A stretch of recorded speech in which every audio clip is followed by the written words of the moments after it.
Welcome to Oslo. My name is Aksel, A-K-S-E-L, and I'll be your guide for the next 3 hours on a city walk through the main, some of the center. I'm sure you know that this has been a special week for us in Norway and in Oslo. So you'll see that the city is full of flowers everywhere. We had 200,000 people here on Monday on the City Hall Square, remembering the dead ones. So behind me here is the monument of the ferry disaster Scandinavian Star. That was a ferry going between Oslo and Denmark every day, and it caught fire in April 1990, and 159 people were killed in that fire. So this is the memory sculpture of that disaster. So this is the main harbor of Oslo for the smaller ships. Here, over there on the other side, there are some private boats, and in this part there are fishing boats coming in with shrimps and trout and other fish to sell. This part of the harbor is called Vika, and you know the word Viking, and that means a person from Vika, and Vik means bay or the inner part of a fjord. So the word Viking just means a person from this area. There is the Oslo City Hall. City Hall was finished in 1950. It was a 30-year or 40-year process. It was first a competition. This used to be a very poor area. It was a slum. Up on the wall there is Oslo's patron saint, Saint Halvard, the same one that is on our coat of arms, which you can see here. You'll see that we'll see different variations of this theme inside the City Hall too. Saint Halvard was a farmer living in the 11th century, a bit west of Oslo. He was related to the Norwegian kings, so he was of quite a good family, but he was a farmer. And he was out walking one day, and then this young woman came running towards him. And she said that she was followed by two men that accused her of having stolen from them. She said that she was innocent and asked him to help her. So he took her out on his boat, out on the fjord near Drammen, a bit west of here. But the two men followed them and shot at them with their arrows and killed both of them. To hide their crime, the two men tied a millstone around Halvard's neck and sank his body down in the sea. He floated up again, still with the millstone around his neck, according to the legend. And when the Pope heard that, he was declared a saint by the Pope in Rome. This was around 1027, 3 years before Saint Olav, our national patron saint, was killed near Trondheim. Trondheim was then a very popular city for pilgrims. This is the courtyard, of course. Just a few words about the City Hall before we enter it. It was finished in 1950 after building in 20 years and planning 20 years before that. And all the material, all the artists, the architects, the craftsmen, everyone was Norwegian. So this is the main hall. This is one of Oslo's biggest, no, this is one of Norway's biggest rooms. It covers 1,500 square meters and it can host 1,500 people. And of course the main event here is the Nobel Peace Prize ceremony in December each year. But there are about 150 different celebrations here. The main wall here is, this is a painting. Almost the entire, or almost all the decorations in the City Hall are frescoes, so they're painted straight on the wall.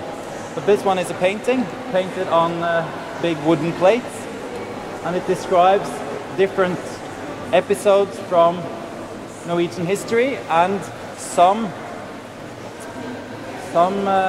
inspiration from the fairy tales too, the Norwegian fairy tales. If we start...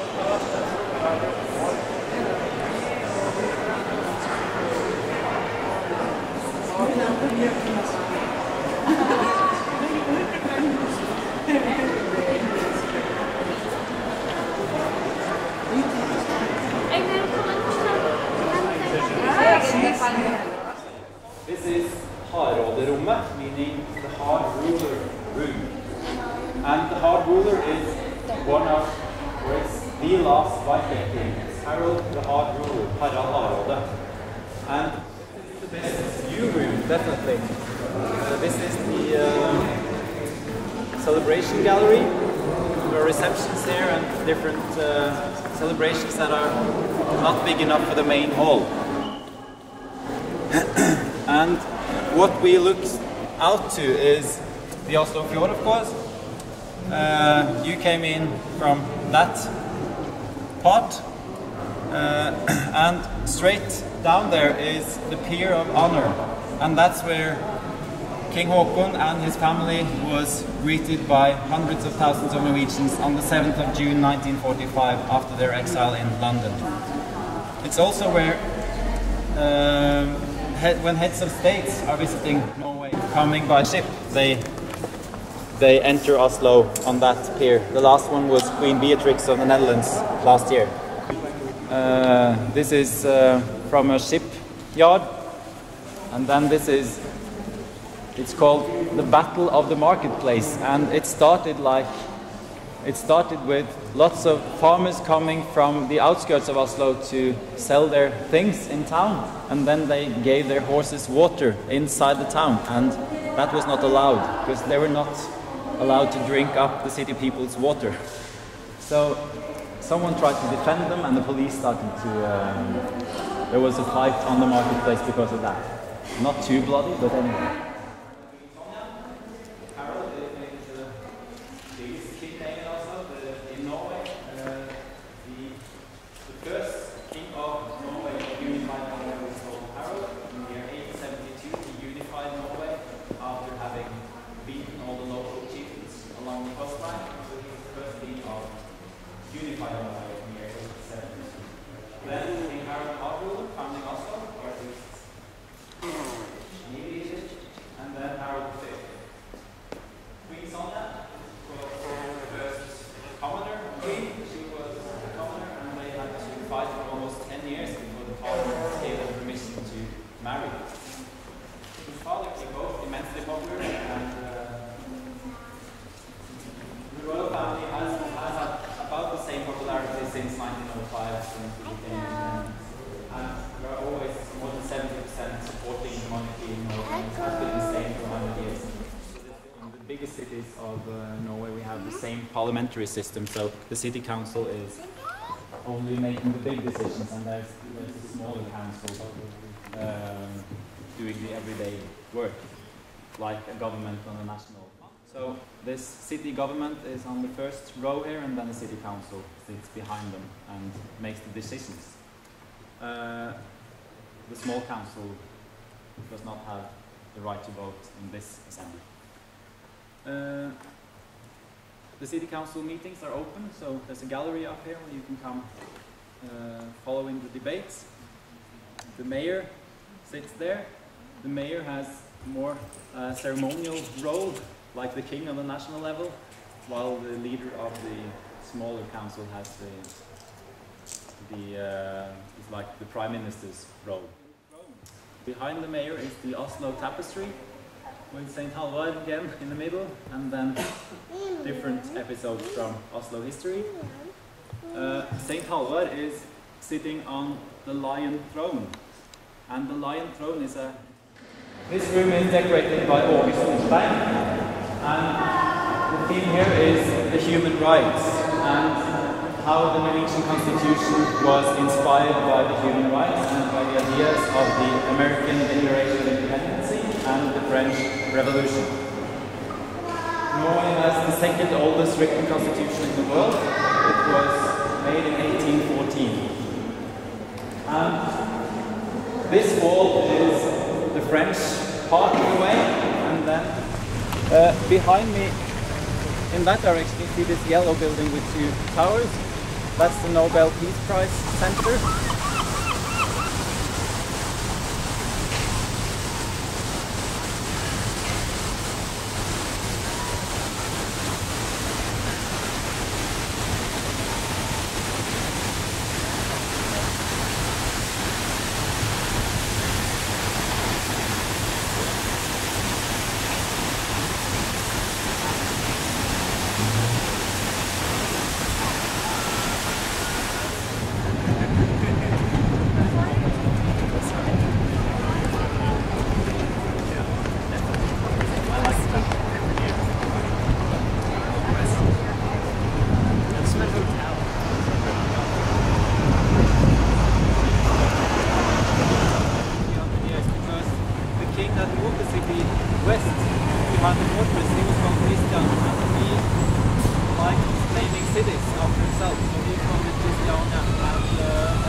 Winter is from late November until April. Until April. Yeah. Snow, lots of snow. We've had the past 2 winters have been really good, as we call them. And This is 7. Juni-plassen, meaning 7th of June square.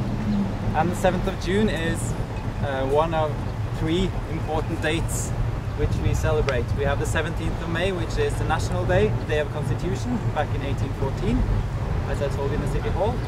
Then it's the 8th of May, which is Liberation Day after the German occupation, 1945. And then it's the 7th of June, which have 3 different symbols to it. 7th of June is the date the Norwegian Parliament declared independence from Sweden in 1905. I told you that the union was quite loose, but we had a common king and a common foreign ministry. But then the Norwegian Parliament said that we want our own ambassadors abroad. We wanted our own consuls and ambassadors.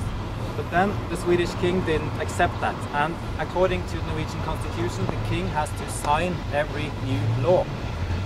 And then he has the right to refuse a law, but only 3 times. After that, change your names and start skiing. That was the 2 most important things to be loved by the Norwegians. So the polar explorer Fridtjof Nansen, who didn't want to become president or king, but he wanted to help the new monarchy. So he came here every day the first winter, 1905, 1906, skiing with the king and queen and their 2-year-old son in the palace park every day in the first winter. No, Denmark is a bicycling country. Oh, it's maybe because of the hills around there, so it's hard to get home.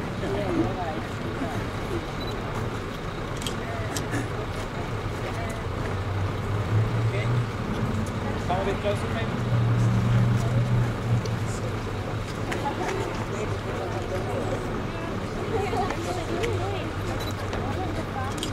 So, here is the Royal Palace. It's Norway's only palace. So, if you go to Denmark and Sweden, they have palaces in every city, but we have one. And that, of course, reflects the history with the unions with Denmark and Sweden. The kings had their residence in Denmark and Sweden. They almost didn't come here, so they had no need for a palace. Before this was built, the king stayed at the castle at Akershus, where their ship is lying, when they came to Oslo, but they rarely came to Norway at all.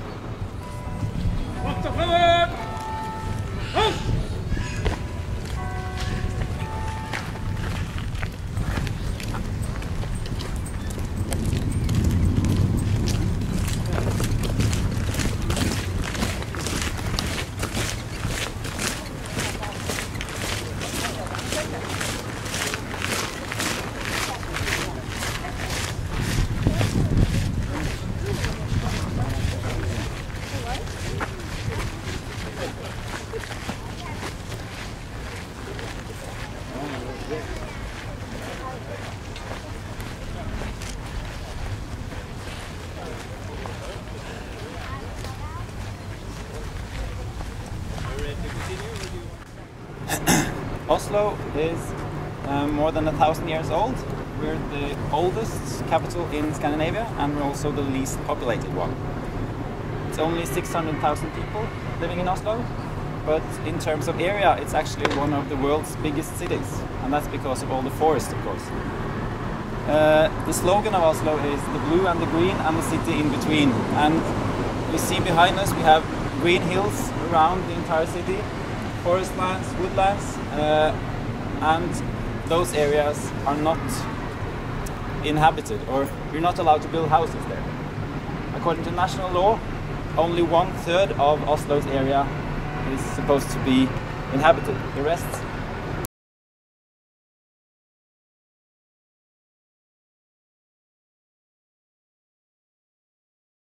of Oslo's 450 square kilometers that is inhabited.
nations that wanted to have an education had to go to Denmark or to Germany because there was no universities in Norway at all.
Outside Parliament building.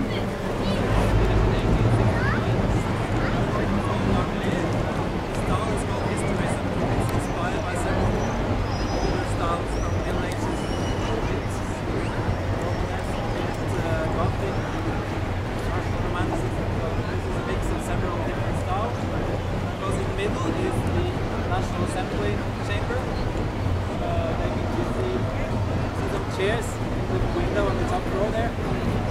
That's inside the Parliament hall. The Norwegian Parliament have 169 members representing the 19 counties of Norway. Today there's a Red-Green alliance in government. The government needs to have majority in Parliament, of course. And they've been in power since 2005.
Saying, Christian IV saying, he should the city lay.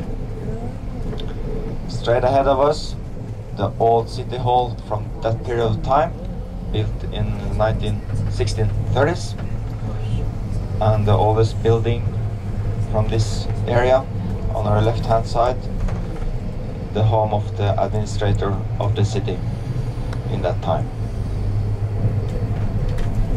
We'd welcome you to the bus and to Oslo.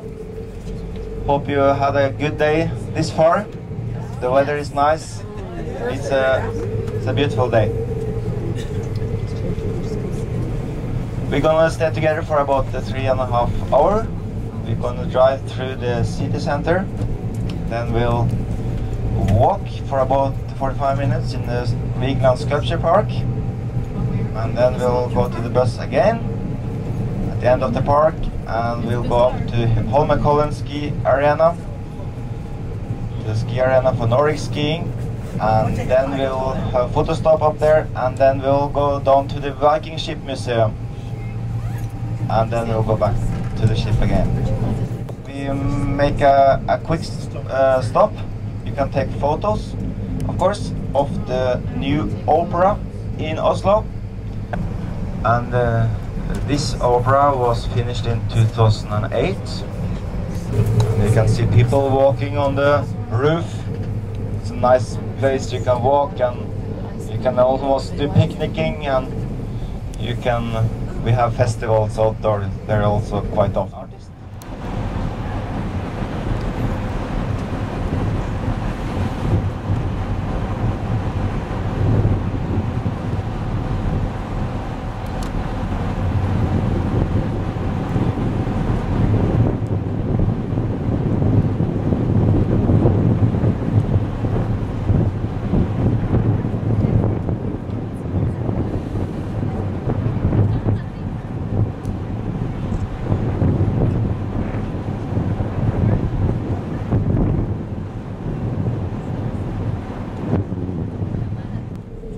This opera has been kind of a success for Norway. Opera is traditionally more a German or a French or Italian thing than typical Norwegian thing, but now it's popular. We are now getting Akershus castle on our left-hand side.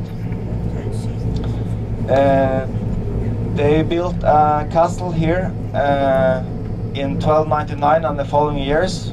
That's the inner parts of the castle today. That's at the top there. You probably heard about the terror attacks in Oslo and at Utøya island in a lake west of Oslo. Totally 77 people lost their lives, and a lot of people have crowded in this Oslo since.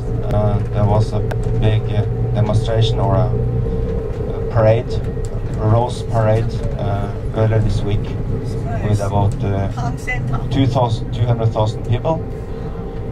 Biggest crowd since King Haakon VII came back from England in 1945 after the Second World War. We went at around 1900, for example, Henrik Ibsen, the most used playwright in the world after William Shakespeare, and the painter Edvard Munch. And in that hotel, celebrities all usually live when they visit Norway. When Barack Obama got the Nobel Peace Prize 1-2 years ago, then he lived there. We are now in the main street of Oslo, Johans Street. Way behind us is the central train station. In front of us, at the other end of the street, is the Royal Palace. The city was built this way in the second half or beginning of the 19th century. Straight ahead of us, the palace, where the flag is at the top there. That means that the king is in the country. And there is a big parade here on the 17th of June, 17th of May, the National Day of Norway, with school children walking in the class groups, and brass bands are playing, and they greet the royal family standing on the balcony out there. Usually a beautiful day in Norway. This is the Vigeland sculpture park. The main man behind the park is of course Vigeland, Gustav Vigeland, born in 1869 and died in 1943. Gustav Vigeland, he was from a small city called Mandal on the south coast of Norway. He came from his upbringing was much shaped by the fact that it was a strict religious atmosphere there. He read a lot. He read Greek dramas. He read the Bible. He made drawings. His father was a carpenter. And maybe though very important for him in his upbringing was his grandfather, who did wood carving.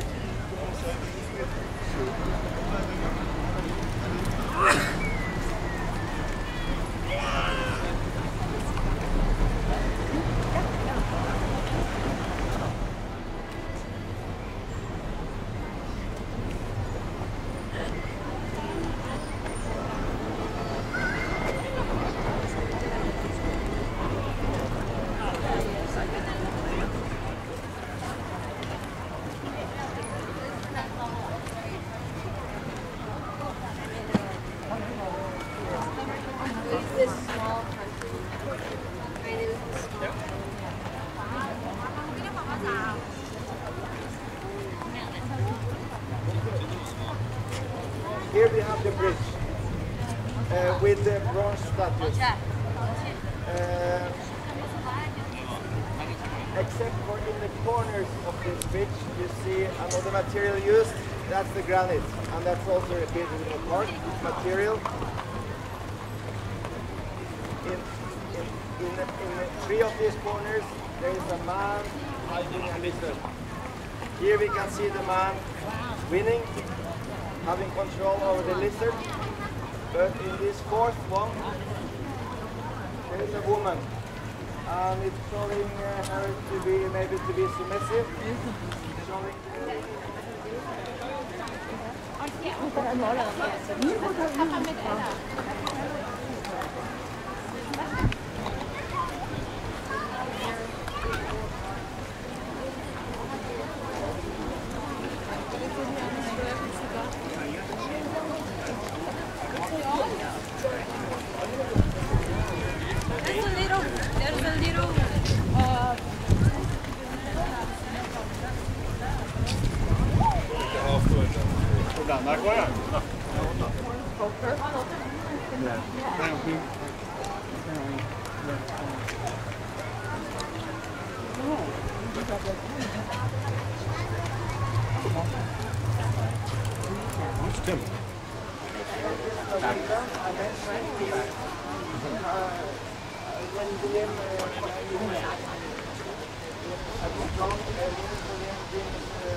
maybe it's his grandfather.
And here they maybe just had a dispute. And here they are together.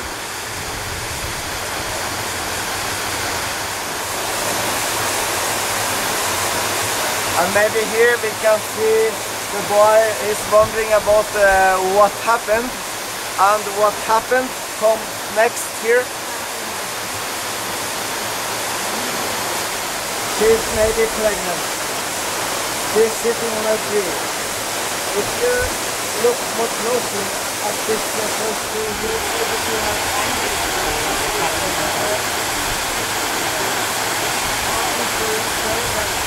similarity between the country of this place, this one here, that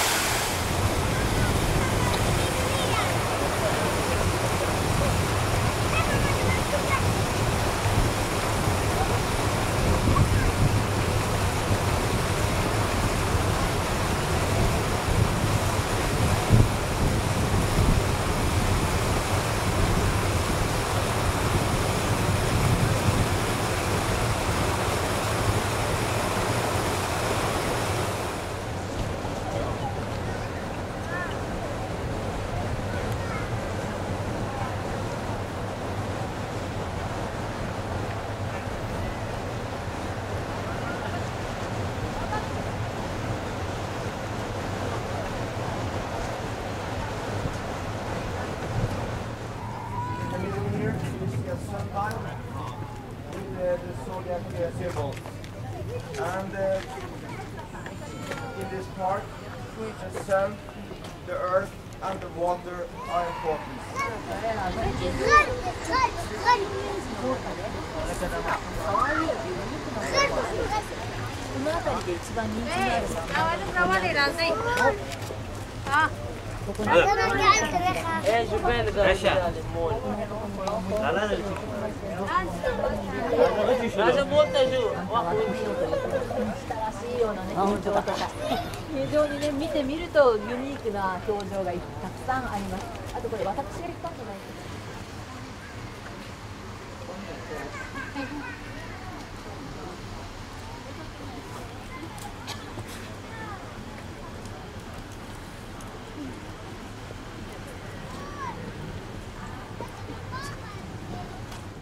So this ski jumping hill, Holmenkollbakken, the construction is about 30 meters high. It's a so-called big hill, meaning it's 120 meters long, and the record is made by, this far, is made by Andrea Koffler from Austria, 141.5 meters. It has room for 20,000 sitting spectators and 10,000 standing. It's a modern hill. It's the only ski jumping hill in the world today which has permanent windshield.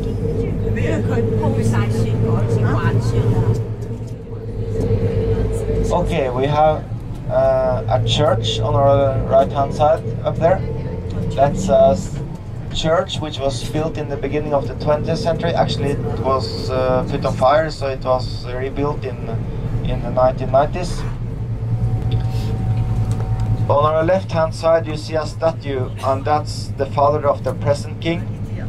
The statue is of King Olav with his dog, King Olav, going cross-country skiing. There is a picture, a photo in the mind of a lot of Norwegians during the oil crisis in 1974, when he took the subway, brought with him his skis and his dog to go skiing up here he insisted on paying like everyone else. He won Olympic gold medal in sailing, and he jumped in this ski jumping hill, which was up here then.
War, and for the about 30 million starving people in Soviet Union.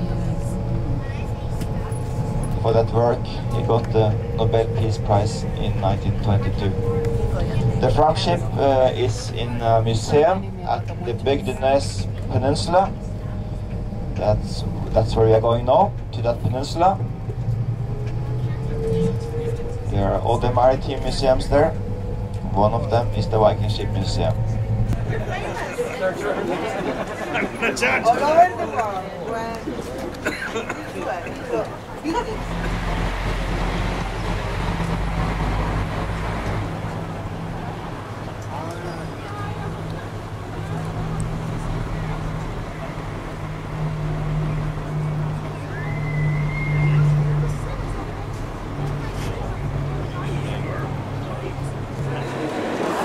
The rest of it, you can see here now. This, we can also see that the keel is very long. And it's a little bit deeper on the middle. It was left this way also so it could go on groundwater, and it could move on land, and that so that it could turn on land.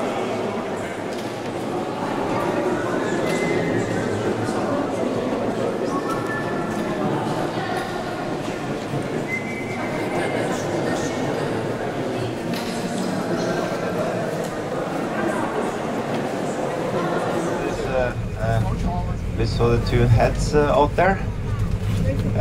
That's Helge Ingstad and his wife. They were doing archaeological tactical thing to have this still these animals from all. It houses today the Nobel Peace Prize Center. Gave Norway the responsibility to give out the Peace Prize. So we do that every 10th of December each year, and that's happening in the Oslo City Hall, which is straight ahead of us now, this tall building.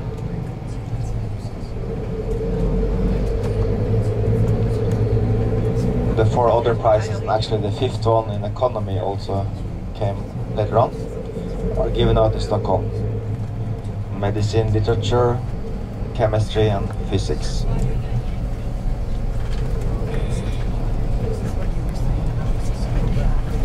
And this place is called Fridtjof Nansen's place. And now we know who Fridtjof Nansen is. Who built the Fram ship. This city hall is built between 1930 and 1950.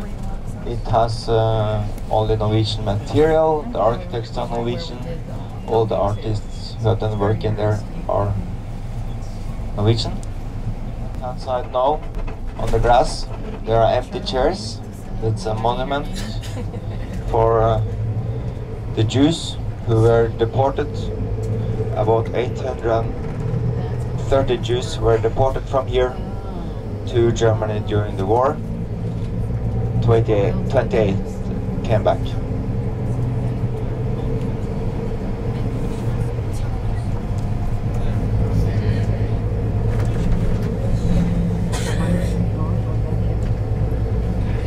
So you can see some parts of the medieval castle up on the right hand side.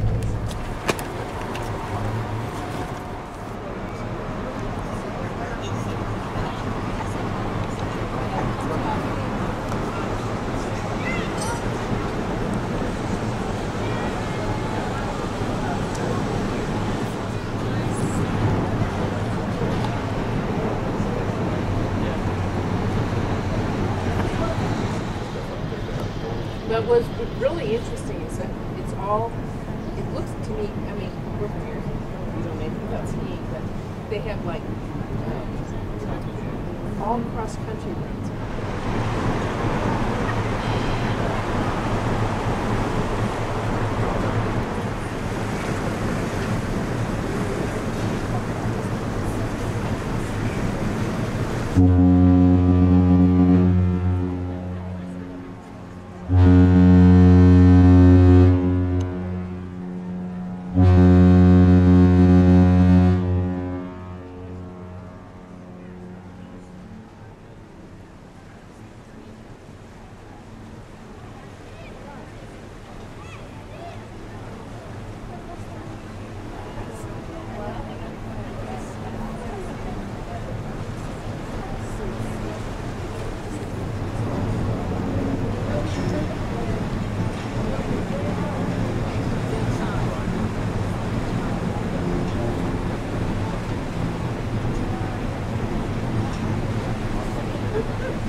bicycle.